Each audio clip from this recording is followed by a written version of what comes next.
शांति। आज 18 जनवरी 2025 है।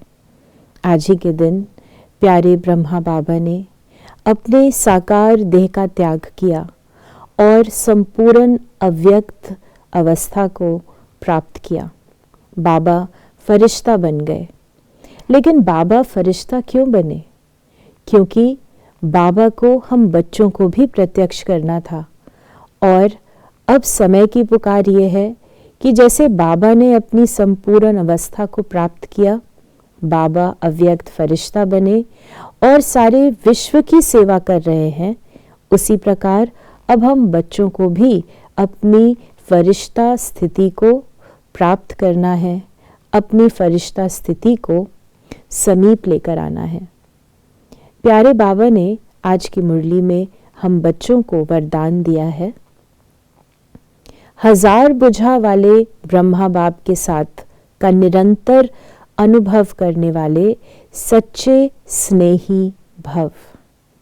बाबा ने हम बच्चों को सच्चे स्नेही भव का वरदान दिया। अब विचार करने की बात है, कौन सा ऐसा ब्रह्मा कुमार या कुमारी होगा जो कहेगा कि मुझे बाबा से प्यार नहीं है, मेरा बाबा से स्नेह नहीं है? तो फिर सच्चा स्नेही किसे कहेंगे? कई बार जब हम बाबा को याद करते हैं, खासकर आज के दिवस पर, तो बाबा की साकार यादें भी आती हैं और स्नेह से हमारे आँख भी भीग जाती है। ये स्नेह तो है, लेकिन फिर सच्चा स्नेह क्या है? तो बाबा ने हम बच्चों को ये इशारा दिया कि यदि हमारे अंदर सच्चा स्नेह है तो जिससे स्नेह होता है, एक तो हम उसके समान बनते हैं और दूसरा हम उसके कहने पर चलते हैं, अर्थात श्रीमत पर चलते हैं।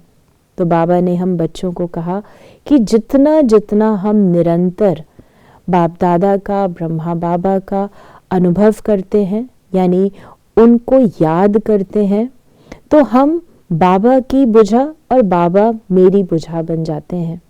कई बार हम सोचते हैं कि ये कार्य मैं कर रहा हूँ, लेकिन वास्तव में बाबा हमारे साथ है, हमारे हर एक संकल्प में हमारे साथ कंबाइंड है, हमारे हर सेवा में हमारी बैकबोन है। तो बाबा करण करावनहार है, बाबा की मदद से हर कार्य हो रहा है। तो सदा इस कंबाइंड स्थिति में रहकर बाबा को भी अपना मददगार बनाना, सदा योग में रहना और सच्चा स्नेही अर्थात जिसका सेवा से भी स्नेह हो।